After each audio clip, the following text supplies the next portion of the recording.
Përshëndetje nderuar teleshikues, do të jemi së bashku me lajmet këtu në televizionin Skan. Mbi 42.000 fermer kanë aplikuar për skemën kombëtare të bujqësisë. Kërkesa sipas zëvendës së ministrit Fatmir Guri ka lënë 7 miliard lekë, ku interesi më i lartë ka qenë për blegtorinë dhe bletarinë. Mbi 42.000 fermer kanë aplikuar për të përfituar nga skema kombëtare mbështetjes në bujqësi për vitin 2026, ndërsa vlera e kërkesave ka tejkaluar 7 miliard lekë nga 5.2 miliard lekë që është fondi vënë në dispozicion nga qeveria. Zëvendës ministri i bujqësisë dhe zhvillimit rural Fatmir Guri ka thënë për Skan TV se interes të lartë ka patur për sektorin e blegtorisë, ku aplikimet arrin rreth 3.3 miliard lekë, si dhe në bletari, ku kërkesat kapin vlerën e 1.1 miliard lekëve, pas dyfishimit të mbështetjes nga 10.000 në 20.000 lekë për koshere. Regjistruar një fond për aplikimin i cili kalon 7 miliard lekët, i cili është fondi më i lartë që neve kemi regjistruar ndonjëherë deri tani për sa i përket regjistrimit të skemës kombëtare dhe aplikimeve në skemën kombëtare. Ndër skemat kryesore të cilat kanë patur një interes të veçantë kanë qenë skema e blegtorisë me rreth 21.000 mbi 21.000 aplikime dhe një vlerë fondi të kërkuar rreth 4.5 miliard lekë, dhe kjo ka ardhur si pasojë edhe e faktit që neve kemi në skemën e vitit 2026 ulur pragjet minimale të përfitimit të aplikuesve dhe kemi rritur vlerën e përfitimit për secilin prej masave të cilat lidhen me blegtorinë, që është gjedhit, të imtat, bletaria, dosat. Së dyti, rreth më shumë se sa 21 aplikime shkojnë për mbështetjen e bujqësisë në pagesat direkte për hektar, për sipërfaqe të cilat janë mbi 3 hektar. Pjesa tjetër e masave lidhet me kontrollin biologjik në sera, e cila është rreth 400 aplikime, apo me pagesat për sa i përket fermave organike në nivel kombëtar. Mbi 280 rinj kanë aplikuar për grantin prej 10.000 eurosh, një masë që synon të nxjisë përfshirjen e të rinjve në sektorin bujqësor. Agjencia për Zhvillim Bujqësor dhe Rural do të kryejë verifikimin administrativ dhe kontrollin e çdo dosje përpara shpalljes së përfituesve. Shumë se sa 500 aplikime lidhen me investimet, ku pjesa kryesore e aplikimeve për investime janë bërë nga të rinj. Qeveria paguan rreth 70% të investimeve deri në 10.000 euro, të cilat kryen nga ata të cilët janë fermer të rinj. Skema parashikon mbështetjen financiare për sektor të ndryshëm të bujqësisë, duke përfshirë blegtorinë, bletarin, dosat dhe paradosat, kontrollin biologjik, fermat organike, certifikimin Global Gap e të tjerë. Për gjatë gjithë vitit 2025, bujqësia mbeti sektori me peshën më të madhe në punësim në vendin tonë, duke angazhuar 33.8% të personave të punësuar mbi moshën 15 vjeç, ndërkohë më njëherë pasaj renditen shërbimet. Bujqësia vijon të mbaj peshën më të madhe në tregun e punës në Shqipëri.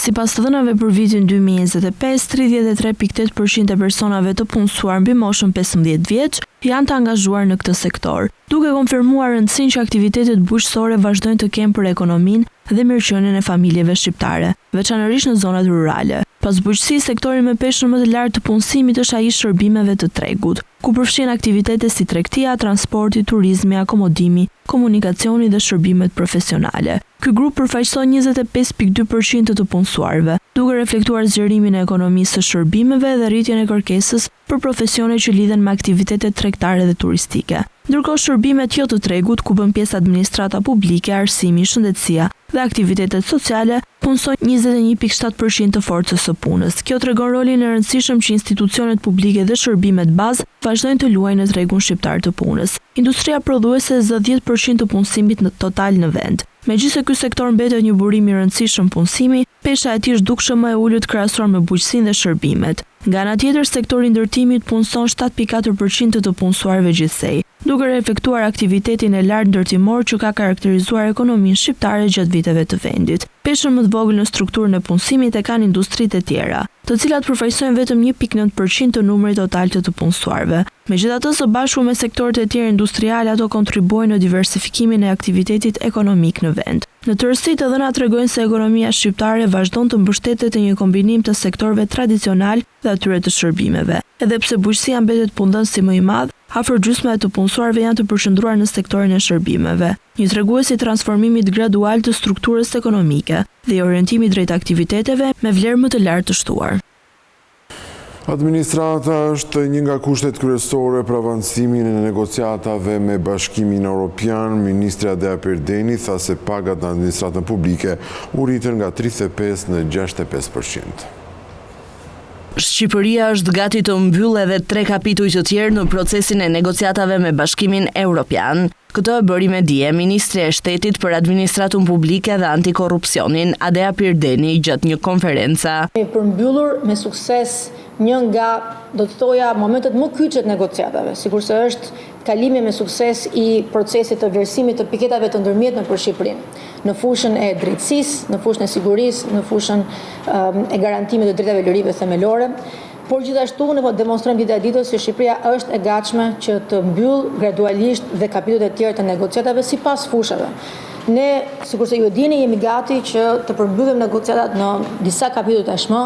3 prej tyre janë në fazë përmbyllje, në diskutimi në strukturat e Bashkimit Evropian, në vendet anëtare të Bashkimit Evropian, dhe shpresojmë që ky proces, i cili tashmë ka nisur pandalur, të vijojë me njëjtat ritme që ka nisur. Pirdeni tha se reforma e pagave në administratën qendrore dhe vendore ka qenë instrumenti kryesor i qeverisë në forcimin e kapaciteteve dhe motivimin e punonjësve publik, ndërsa shtoi se rritjet do të vijojnë. Që prej vitit 2023, Shqipëria ka nisur një proces të reformimit tërësor të pagave. Gjithashtu për herë të parë këtë vit, me buxhetin e vitit 2026, ne kemi indeksuar pagat në përputhje dhe me ritmin e inflacionit.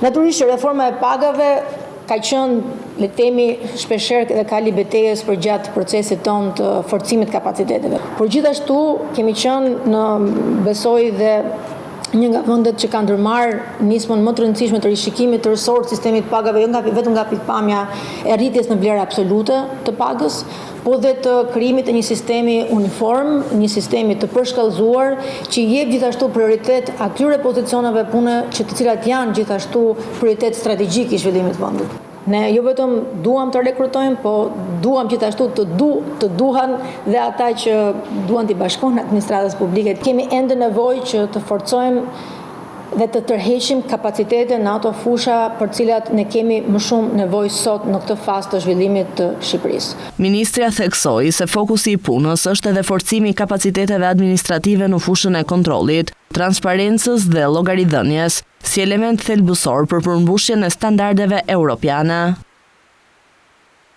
Ministri Punëve të Brendshme Bethort Lamallari ka bërë të ditur se përmes aktit normativ të buxhetit 2026, financimi për Policinë e Shtetit rritet në 701 milion lekë.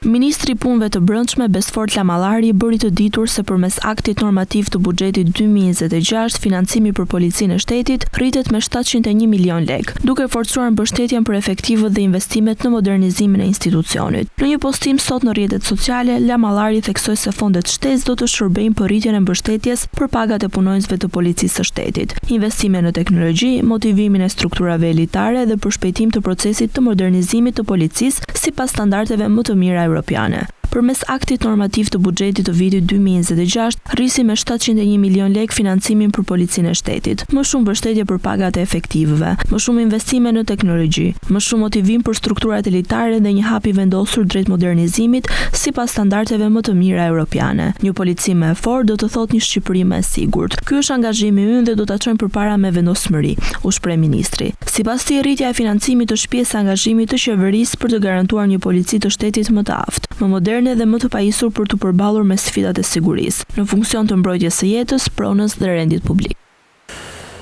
Kryeministri i vendit Edi Rama është pritur këtë të ente nga presidenti i Turqisë Recep Tayyip Erdogan. Takimi vjen pas punimeve të samitit të NATO-s edhe në kuadër të marrëdhënieve dypalqe mes Shqipërisë dhe Turqisë.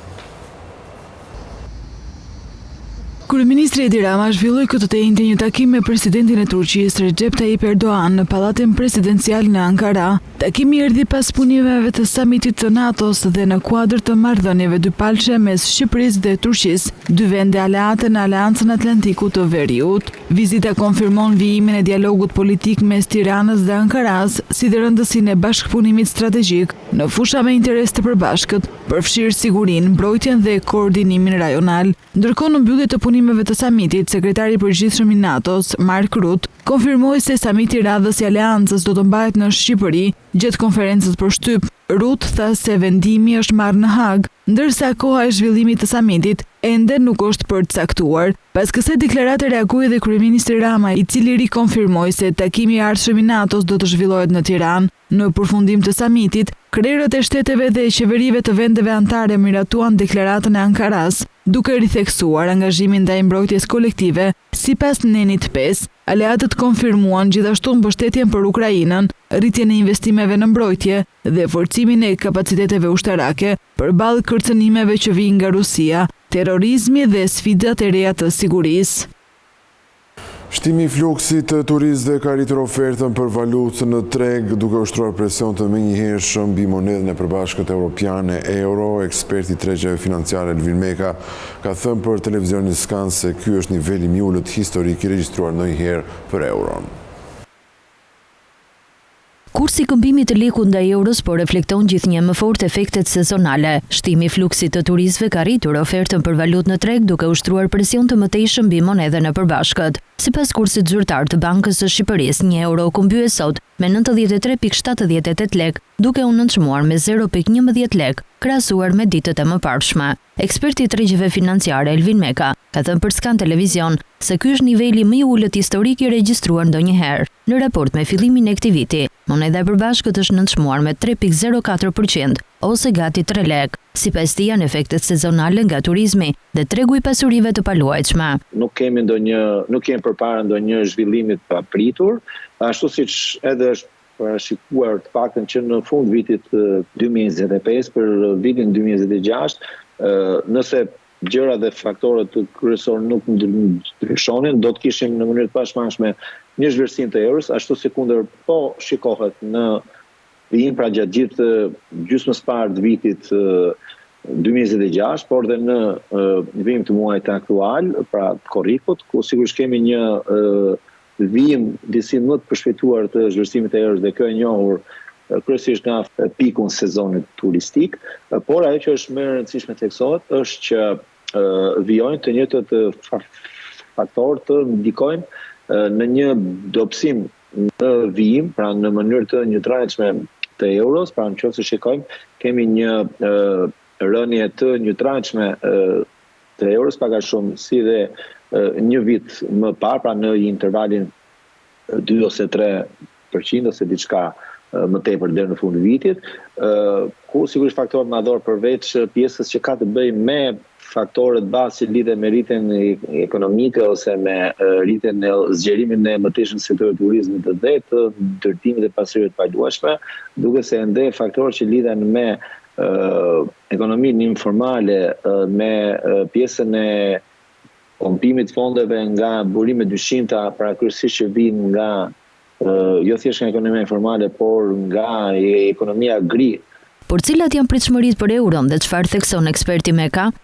Cila sidomos gjatë ditëve të para të muajit korrik, është vënë re që kemi një rënje disi më të fortë dhe më të përshpejtuar të kursit këmbimit të euros në raport me monedën shqiptare. Prej 5 vitesh, moneda kombëtare po triumfon ndaj valutave të huaja, por edhe pse ky zhvlerësim ka kosto për eksportuesit dhe familjet që kanë të ardhura në euro, Banka e Shqipërisë thotë se nëse kursi i këmbimit do të fiksohej, pasojat negative për ekonominë do të ishin të shumta. Sipas analizave të Bankës së Shqipërisë, ky trend është mbështetur nga rritja e të ardhurave nga turizmi, remitancat, investimet e huaja direkte, të ardhurat nga puna dhe përmirësimi i pozicionit të jashtëm të ekonomisë. Në ekonomi ka hyrë më shumë valutë dhe besimi ndaj lekut është arritur.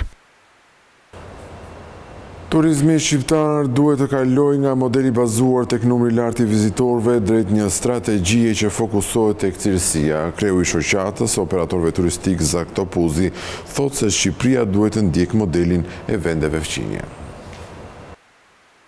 Shqipëria duhet të zhvendosë fokusin nga turizmi bazuar vetëm te numri i vizitorëve drejt një modeli që garanton më shumë cilësi, standarde dhe të ardhura reale për ekonominë. Ky është qëndrimi i kreut të shoqatës së operatorëve turistik Zak Topuzi, i cili thekson se vendi është vonë në këtë drejtim, ndërsa rajoni ka avancuar me ritme më të shpejta. Ne jemi vonë për këtë gjë, ndërkohë që rajoni ka ecur me hapa jashtëzakonisht të shpejta.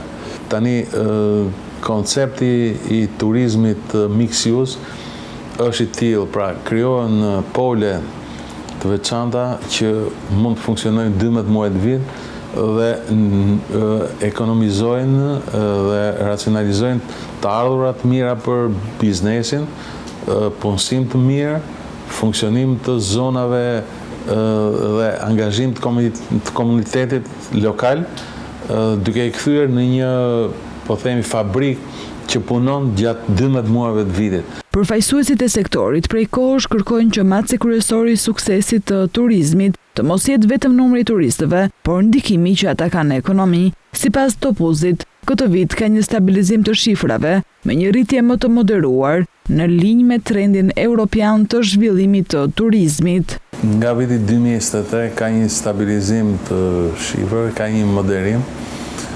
Kemi një rritje gati 5-6% sipas dhe trendit evropian që po shkon turizëm. Kemi vite që ne diskutojmë, numri nuk është shumë i rëndësishëm se sa cilësia dhe standardi, sa ato lënë në ekonomi, dhe kjo ka qenë pak a shumë kërkesa e grupit të industrisë në përgjithësi për qeverinë. Kalimi nga sasia te cilësia është një domosdoshmëri për ta bërë sektorin më konkurrues në rajon. Për Shqipërinë, kjo nënkupton më shumë investime të mirë orientuara, shërbime më profesionale dhe një model turizmi që nuk matet vetëm me hyrjet në kufi, por me vlerën që gjeneron për ekonominë dhe komunitetet lokale. Policia e shtetit nuk do të tolerojë asnjë cënim të imazhit turistik të vendit dhe dëmtimin e biznesit. Drejtori i policisë së shtetit ka thënë se struktura e specializuar në hetimin e krimit kibernetik do të vijojë veprimet procedurale për identifikimin e autorëve. Një aktivitet i tillë, nëse provohet se është i qëllimshëm, nuk cënon vetëm interesat e bizneseve të prekura, por prek dhe konkurrencën e ndershme, besimin e konsumatorëve dhe perceptimin e Shqipërisë si një destinacion turistik i sigurt. Turizmi është një sektor strategjik i ekonomisë kombëtare dhe një aset i rëndësishëm i imazhit ndërkombëtar të vendit tonë. Prandaj, çdo përpjekje e organizuar për të manipuluar perceptimin publik, për të dëmtuar bizneset tona apo për të cënuar interesin ekonomik të vendit, do të trajtohen me prioritet maksimal nga Policia e Shtetit. Policia e Shtetit ka vijuar me intensitet të plot dhe të lartë zbatimin e planit të masave për sezonin turistik dhe garantimin e tij në të gjithë vendet. Strukturat tona janë në terren çdo ditë për parandalimin dhe goditjen e kriminalitetit në të gjitha format e tij. Kuvendi i Shqipërisë i ka rekomanduar Agjencisë së Sigurimit të Depozitave të forcojë kapacitetet operacionale dhe menaxhimin e krizave, gjithashtu ai do të vijojë që të përafrojë standardet me Bashkimin Evropian. Agjencia e Sigurimit të Depozitave duhet të vijojë forcimin e kapaciteteve për të garantuar mbrojtjen e kursimeve të qytetarëve dhe për të përafruar me standardet e Bashkimit Evropian. Kjo është një nga rekomandimet që Kuvendi i Shqipërisë i ka miratuar institucionit për vitin 2026, pas shqyrtimit të veprimtarisë së tij gjatë vitit të kaluar. Sipas Kuvendit, në 2025-ën, Agjencia e Sigurimit të Depozitave ka ruajtur një pozicion të qëndrueshëm financiar dhe institucional, të reflektuar në rritjen e aktiveve totale në rreth 77.8 miliard lekë. Megjithatë, në 2026 duhet të forcojë më tej kapacitetet operacionale, procedurat e menaxhimit të krizave dhe planet e vazhdimësisë së veprimtarisë. në funksion të reagimit të shpejtë dhe efektiv në rastet e ndërhyrjes ose kompensimit të depozituesve. Agjencia e Sigurimit të Depozitave, në koordinim me Bankën e Shqipërisë dhe nën udhëheqjen e saj, duhet të ndjekë dhe të vlerësojë zhvillimet institucionale, rregullatore dhe prudenciale që lidhen me Bankën Shqiptare të Zhvillimit, me qëllim vlerësimin e mundësisë së përfshirjes së saj në skemën e sigurimit të depozitave, në rast se veprimtaria e këtij institucioni hyn në kushte dhe kriteret e përcaktuara nga legjislacioni në fuqi për sigurimin e depozitave në vend. Asaj kërkoi gjithashtu të vijojë analiza teknike dhe financiare për afrimin gradual të nivelit të mbulimit të depozitave me standardet evropiane, duke garantuar njëkohësisht qëndrueshmërinë financiare të skemës. Agjencia e Sigurimit të Depozitave duhet të forcojë koordinimin institucional me Bankën e Shqipërisë, Ministrinë e Financave, Autoritetin e Mbikëqyrjes Financiare dhe institucionet e tjera të rrjetit të sigurisë financiare, në funksion të rritjes së efektivitetit të mekanizmave të parandalimit dhe menaxhimit të krizave. Ushqimet kanë dhënë ndikimin më të madh tek inflacioni në muajin qershor të këtij viti, ndërkohë që brenda shportës më shumë u shtrenjtuan peshku me 9% dhe perimet me 8.5%, nga ana tjetër frutat ishin ndër paketat e produkteve me ulje.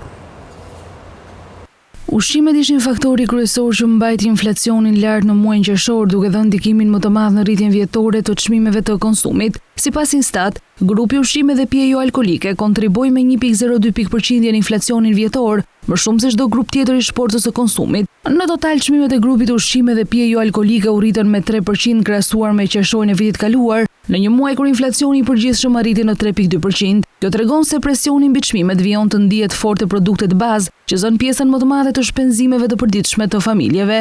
Brenda grupit të ushqimeve, rritja më e lartë u regjistrua te peshku dhe produktet e tjera të detit me 9%, pas tyre renditen perimet, zhardhokët dhe bishtajoret, të cilat u shtrejtuan me 8.5% krahasuar me një vit më parë. Rritje të ndjeshme pati edhe te produktet e mishit. Kategoria kafshë të gjalla, mish dhe pjesë të tjera nga kafshë toksore të thërura u rrit me 3.7%, ndërsa mishi i freskët, i ftohur ose i ngrirë kushtoi 4.2% më shumë se në qershor të vitit kaluar.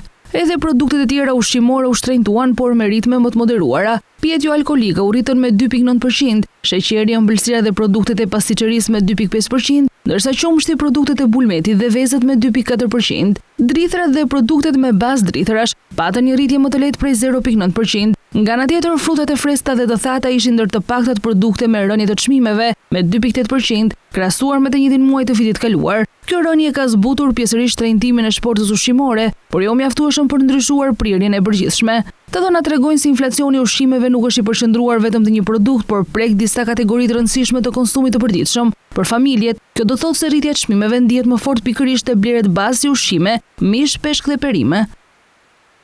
Regulatori i energjisë do të miratojë çmimin e energjisë elektrike për vetprodhuesit brenda këtij viti. Në rastin e pallateve apo ndërtesave me shumë apartamente, skema lejon edhe vetprodhimin kolektiv, por edhe ndarjen. Enti regulatori i energjisë do miratojë çmimin e energjisë elektrike për vetprodhuesit brenda këtij viti. Konfirmimi është dhënë nga kreu i erës Petrit Ahmeti gjatë diskutimit të rezolutës për dikasterin që ai drejton. Përcaktimi i këtij çmimi do vi pas miratimit në muajin maj të skemës së re për vetprodhuesit e energjisë nga burimet e rinovueshme, duke kaluar nga modeli matjes neto tek ai i faturimit neto, një mekanizëm që synon të integrojë më tej prodhuesit familjar dhe bizneset në tregun e energjisë elektrike. Me vendimin numër 368 datë 25/2026 për miratimin e rregullave dhe procedurave të lidhjes në rrjetin e shpërndarjes për vetprodhuesit e energjisë së rinovueshme dhe të skemës së kompensimit të tyre, bazuar në skemën e faturimit neto, janë miratuar rregullat dhe metodologjia e përllogaritjes së çmimeve të shitjes nga vetprodhuesit.